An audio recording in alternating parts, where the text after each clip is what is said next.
Thanks, guys, for that carrier update, or the shipper update, that is. Right now, we're going to welcome our next live guest of the morning. We've got Sal Mercogliano from Campbell University joining us today. Sal, always a pleasure to have you on. Thank you for joining us once again. I appreciate being invited on, as always. Good to see you, Sal. It's funny how his last name just rolls off the tongue now. The first time it was like, what is that going on? What's going on, my friend? There's a lot going on around the world, as we well know. Ships stuck in the Chesapeake Bay. We still have war in the Black Sea. So obviously a lot going on. Where do you want to start today? Well, we're going to start with the question, is Evergreen ever going to learn how to sail without getting stuck? That's the real question at hand, right? I think it's not going to be springtime unless there's an Evergreen ship stuck somewhere in the world. I mean, that seems to be the norm right now. I think, it's kind of hard on Evergreen. I don't mean to be mean on them. I mean, when you have 9 carriers that do 85% of the cargo, it's not actually too far out of the realm for them to be high vis as they are right now. Again, we just had a Maersk ship do the same thing off of Germany. But I think it has to do with a lot with the visibility. It was an interesting LinkedIn post by Lars Jensen, CEO of Vespucci Maritime, and said we shouldn't roll too much into this grounding. And I disagree just a little bit with Lars on this. I usually don't. But, one of the things I would say is this is a real big indication about that cargo shift that you all have been talking about going from the West Coast to the East Coast. Ever Forward is this big Neo-Panamax vessel. The Port of Baltimore has actively been seeking to get vessels like this into their port. And as what we're seeing right now, that shift of cargo into the East Coast ports is really accelerating the movement of vessels. And, one of the things we don't know yet is what caused the Ever Forward to go aground. We don't even know what caused Ever Given yet because we don't have that report either. But in both cases, speed may have been a factor. Were they going too fast either in the Suez Canal or coming out of Baltimore into the Craig Hill Channel? Was there a miscommunication between the pilot and the crew? A lot of factors in here. But I think it's an indication of the speed and the shift we're seeing right now in the supply chain. Sal, I want to get your thoughts on the differences between the West Coast and the East Coast ports when it comes to topography and the actual structure of the ports, right? On the East Coast, you've got a ton more ports that are situated in the bay and in these waterways that are maybe a little bit narrower, a little bit shallower than the ports that are sitting exactly on the West Coast, right? Can you talk a little bit about that? Does that have any type of play into these huge ships, as you're mentioning now, making that transition from west to east, and them just having to be a little bit more careful? Right. I mean, so West Coast ports, again, you have fewer of them, and the sea voyages into the port, except for really the port of Portland and Seattle-Tacoma, is not as long. To get into Oakland, to get into L.A. and Long Beach, I mean, you literally anchor right off L.A. and Long Beach, and it's a short 2-mile move right in. With the East Coast ports, you get a little bit of difference because, again, Chesapeake Bay and Baltimore, that's a long passage within the confined waters. New York, New Jersey, very confined waters. And one of the things we've been talking about since the opening of that new canal in 2016 is the continually dredging and deepening of these channels. Again, we're going from 40-foot depths in some of these places down to 50 feet depth. And that's put a big strain on our dredging fleet.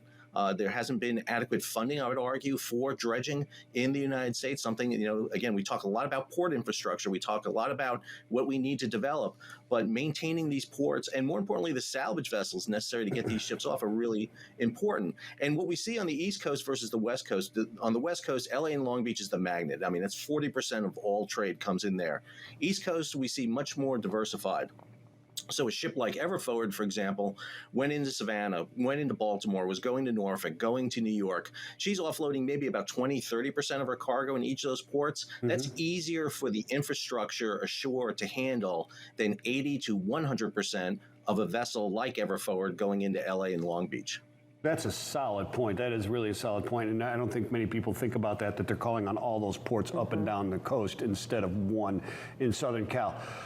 But along the lines of the infrastructure and the support for the infrastructure bill, what about the harbor pilots, right? And at what point do they take over in this situation? Certainly they're not guiding this or running this through the Chesapeake Bay.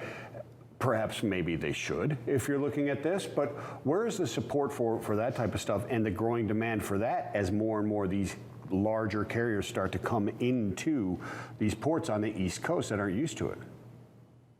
So harbor pilots are unique, especially in the United States. They're very well trained. It takes a long time. In some cases, you're talking 10 years to become a fully trained, licensed pilot. And one of the things we're experiencing right now is because of the massive demand, because of the time lags necessary to move ships, we're putting a big strain on pilots. We really haven't talked about this too much.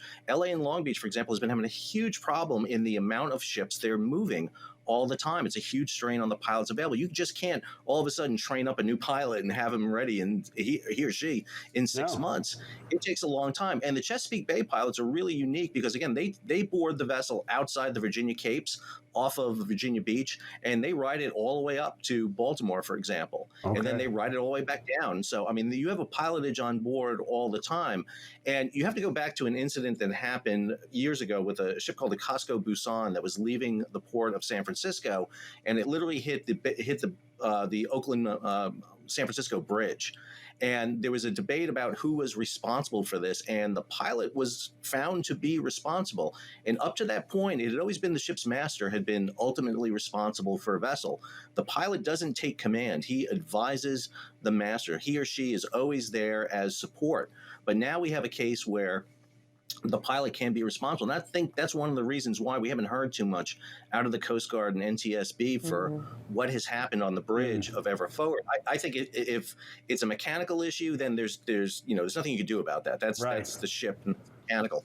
But if there was a difference of opinion, if there was a loss of situational awareness, then we're talking about pilot issues. And again, pilot fatigue, much like crew fatigue, which we've been talking about with the 1.8 million mariners who've been stuck on ships for prolonged periods of time. That's a toll we've been seeing. You talk about it all the time with truck drivers, drayage. I mean, we're seeing this across the entire transportation supply chain. Sal, let's take a move to the Russia-Ukraine conflict and kind of what's going on in the maritime space there right now. You've got a lot of humanitarian aid that is attempting to get in, but you've got folks in Ukraine who are now saying they've got days of food left. And let's talk a little bit about the situation and what needs to be done to get help to these people.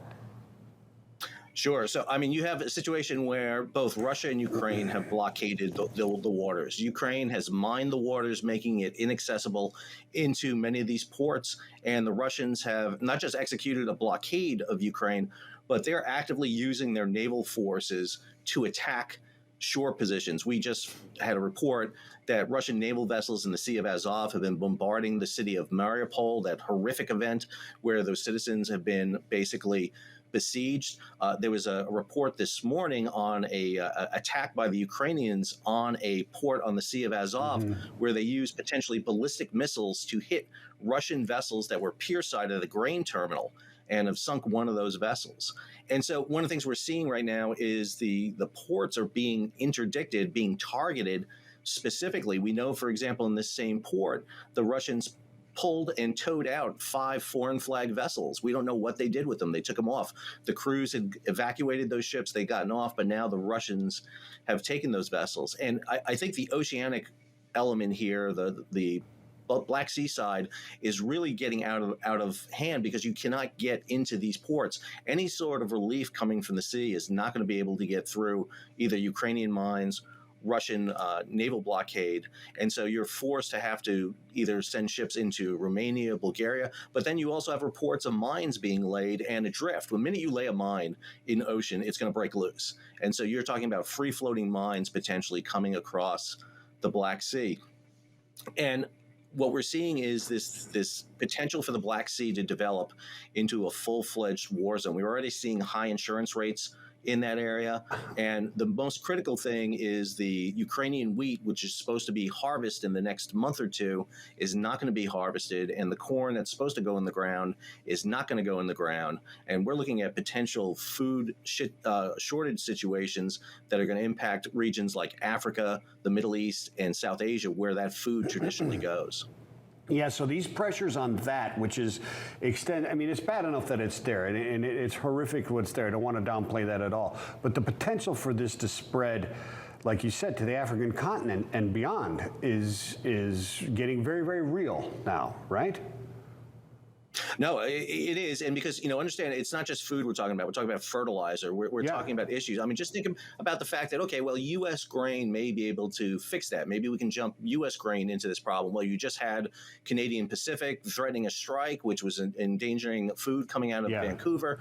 We're still catching up from the Fraser River flooding, which shut the road and rail lines into Vancouver. Look at Vancouver. It's backed up like you wouldn't believe. Yeah. We can't get exports into U.S. containers, agricultural exports on the West Coast. That's the big issue with the Ocean Shipping Reform Act, but the World Shipping Council is fighting against that. So, the potential you see here is potential food shortages in key areas and escalating food costs across the board due to inflation.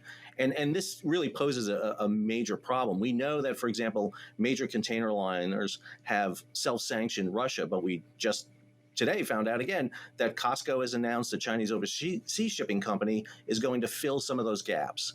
And so, it's a very interesting position we're finding out. Will we be able to get the grain out? There's been talk of NATO boycotting grain shipments out of Russia. We've talked about oil. We've talked about liquefied natural gas. If they boycott grain shipments coming out, that's going to have immediate impacts of food shortages around the world. Does the West want to be responsible for keeping the food out of the mouths of children, which is a big political issue? Absolutely. So many pieces to untangle there, Sal. I'm sure that we'll have you on again in the near future to continue to talk about these issues. Thank you for being with us today, as always, and we'll talk to you soon. It's a pleasure to be with you guys. Thanks, Sal. Roll humps.